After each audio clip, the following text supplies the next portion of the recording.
श्री राम, जय जय श्री राम।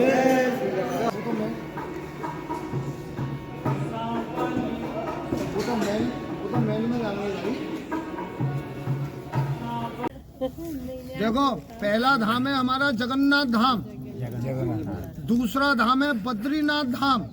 उत्तराखंड के 4 धाम नहीं है माता जी जो आप बोलती, केदारनाथ, यमुनोत्री, गंगोत्री। 500 किलो सोने का, इसके अंदर में चंदन की लकड़ी है। यह है गोविंद देव मंदिर। इसको राजा मान सिंह ने बनाया था। इस मंदिर को बनाने में लाल पत्थर का प्रयोग किया गया है। राधे राधे राधे राधे। वृंदावन में पहले मंदिर में आप लोग आ गए हो, हाथ ऊपर करके और एक बार ताली बजा के खिल्ली कर लेंगे। देखो, आप जिस हिसाब से खिल्ली कर रहे हो, मेरा बुरा मत मानो मेरी बात का। आप लोग अपने घर में जो बच्चों को छोड़ के आए हैं, उन बच्चों को भी गोपाल बोलते हैं, बोलते नहीं बोलते हैं गोपाल। अब यहाँ पर भी आप जो दर्शन करने आए हैं, वो गोपाल के दर्शन करने आए हैं। तो इस हिसाब से हंसो कि आपके हंसने की आवाज भगवान के कानों में सुनाई दे, तो आपके घर के बच्चे हमेशा हंसी खुशी रहे। एक बार जोर से बोलिए वृंदावन बिहारी लाल की, और मुकुट बंसरी वाले की। देखो, मंदिर का नाम है गोविंद देव जी का मंदिर। यह मंदिर पहले 7 मंजिल का था, अभी केवल आपको 3 मंजिल नजर आ रहा है।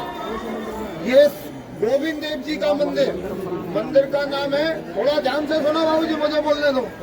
गोविंद देव जी का मंदिर 7 मंजिल का था, अभी केवल 3 मंजिल रह गया है। इसके ऊपर में प्रत्येक दीपावली वाले दिन 50 किलो गाय का घी का दीपक जलाया जाता था। दीपक यहाँ जलता था, इसकी रोशनी आगरा ताजमहल में पड़ती थी। एक मुसलमान राजा हुआ, उसका नाम था औरंगजेब। औरंगजेब ने ये रोशनी को देखा, इसका 4 मंजिल तोड़ दिया। इसकी जो असली मूर्ति थी, मंदिर की पुरानी वाली मूर्ति थी, औरंगजेब की डर की वजह से पुजारी जी उनको छुपा करके ले गए जयपुर। कभी आप जयपुर जाएंगे, वहाँ जो मंदिर है उसकी मूर्ति इसी मंदिर की मूर्ति है। औरंगजेब ने ऊपर से तोड़ता चला गया। इसका जो पत्थर था, आप लोग जो पहले आए हैं उनको जानकारी होगी, मथुरा में कृष्ण जन्मभूमि देखी होगी।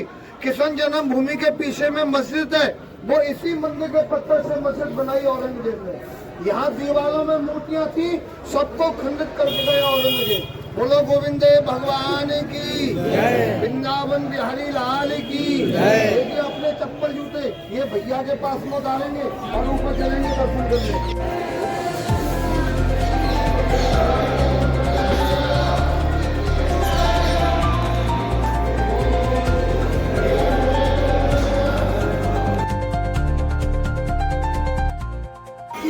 ये था गोविंद देव जी का टेम्पल। अभी जा रहे हम अगले टेम्पल में।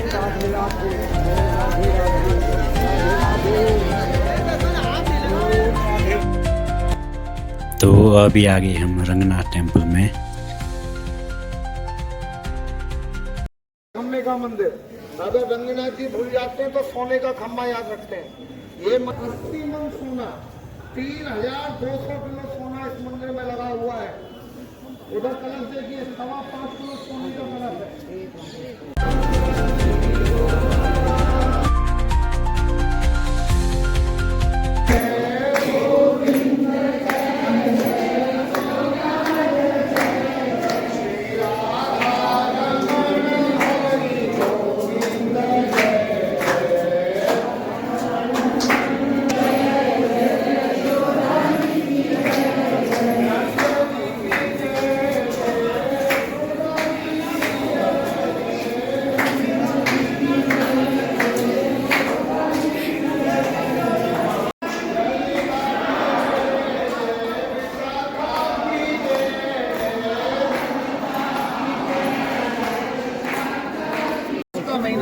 उस पौष के महीने में शुक्ल पक्ष में एकादशी आती है।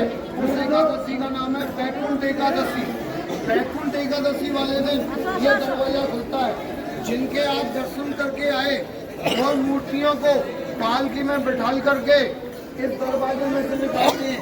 भगवान के साथ साथ जो भक्तों के दरवाजे में से निकलते हैं अपने अंतिम समय में श्रद्धा विश्वास रखने पर, विश्वास नहीं है तो कुछ नहीं है, अपने अंतिम समय में वैकुंठ को प्राप्ति होते हैं। बोलिए वैकुंठनाथ भगवान की, वैकुंठनाथ भगवान की, वृंदावन बिहारी लाल की। थोड़ा इसलिए कर लेंगे आप।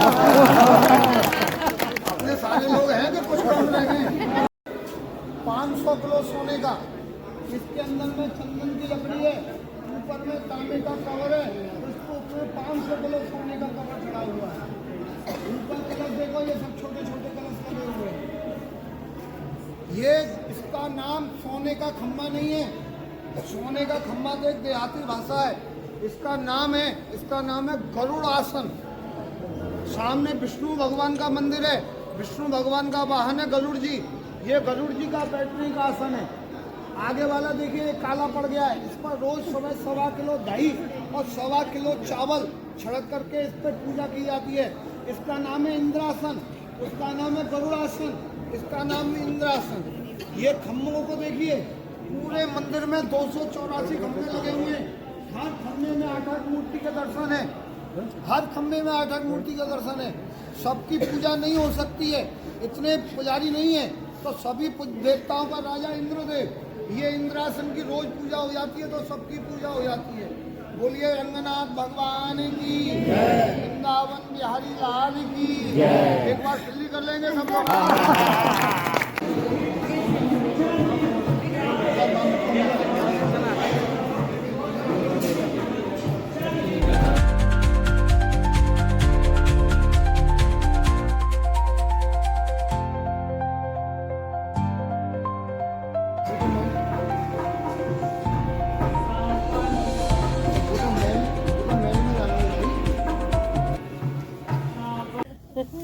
देखो, पहला धाम है हमारा जगन्नाथ धाम, दूसरा धाम है बद्रीनाथ धाम।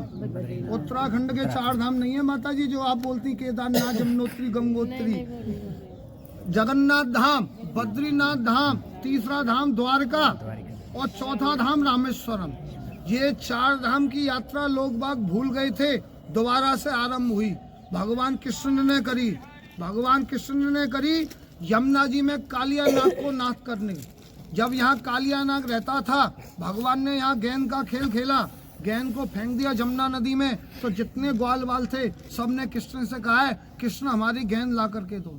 तो कृष्ण ने कहा है कि आपकी गेंद तो जमुना नदी में चली गई जहाँ कालिया नाग रह रहा है, आपको मैं सोने की गेंद, हीरा की गेंद अपने पिताजी से कह करके दिलवा दूंगा, मेरे पिताजी राजा हैं।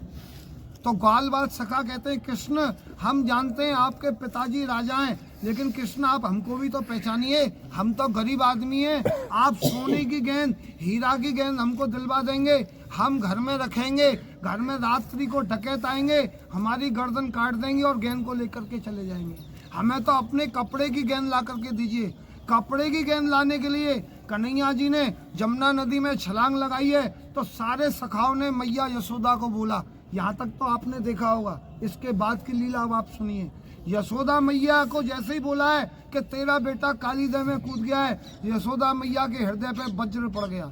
यशोदा मैया कह रही है कि मेरे बुढ़ापे में संतान हुई और वो भी कालीदह में जाकर के कूद गई, अब मेरा जीने का कोई मतलब नहीं है, मैं भी उसी स्थान पर जाकर के अपने प्राण त्याग दूंगी। उस स्थान पर जाकर पर काली यशोदा मैया देखती है कि जमुना नदी में रक्त निकल रहा है, रक्त का मतलब खून निकल रहा है, उथल पुथल हो रही है यमुना नदी में। तो उथल पुथल को देख करके कन्हैया जी, यशोदा मैया बोलती है, यशोदा मैया बोल रही है कि हे कालियानाग तू मेरे बेटे को खा गया, अब मैं भी आ रही हूँ, मुझको भी खा जा। तो यशोदा मैया यमुना नदी में कूदने के लिए तैयार होती है, तो एक कछुआ को देख लेती है। कछुआ आप लोग जानते होंगे, कछुआ को देख लेती है, तो कछुआ को देख करके डर जाती है और मन मन में विचार करने लगती है, मेरा बेटा तो बहुत बड़ा बलशाली है, 3 दिन का था उस समय बहुत बड़ी राक्षसी पूतना को मारा, अकासुर बकासुर को मारा, और ये यमुना नदी में जो रक्त निकल रहा है, खून निकल रहा है, ये किसका है मैं नहीं बता सकती हूँ, कालिया नग का है कि मेरे बेटे का है। लेकिन मैं इतना जरूर बताती हूँ, यमुना नदी में जो उथल पुथल हो रही है, इसका मतलब युद्ध चल रहा है, अभी मेरा बेटा जिंदा है। अगर मैं काली दह में कूद जाऊंगी तो काली दह में कूदने पर ये कछुआ मुझको नहीं छोड़ेगा, जमुना नदी में कूदने पर कालिया नाग तो मुझे बाद में खाएगा, पहले ये कछुआ खा जाएगा। तो मैं यहाँ बैठ कर के इंतजार करती हूँ। 3 दिन 3 रात्रि के बाद में भगवान कृष्ण कालिया नाग के फन पर नृत्य करते हुए बाहर आए तो यशोदा मैया ने उनको गले से लगा लिया और मैया कहती है बेटा तू नहीं आता तो मैं अपने प्राण यहीं पर त्याग देती। भगवान कहते हैं मैया ये बातें बाद में करना, ये कालिया नाग के साथ में युद्ध करते करते बहुत समय हो गया है, मुझे भूख लगी है, मक्खन चाहिए खाने के लिए। तो यशोदा मैया कहती है तेरे लिए बहुत अच्छा मक्खन रखा है, चलो नंदगांव में मैं तुझे माखन दूंगी खाने के लिए, क्योंकि जन्म तो कन्हैया जी का मथुरा में हुआ, मथुरा से गोकुल चले गए, गोकुल से नंदगांव चले गए, नंदगांव चल मैं तुझे माखन दूंगी। तो भगवान कहते हैं नंदगांव बहुत दूर है मैया, मुझे यहीं पर माखन चाहिए, मेरे शरीर में ताकत नहीं है, शक्ति नहीं है जो मैं नंदगांव जा सकूं।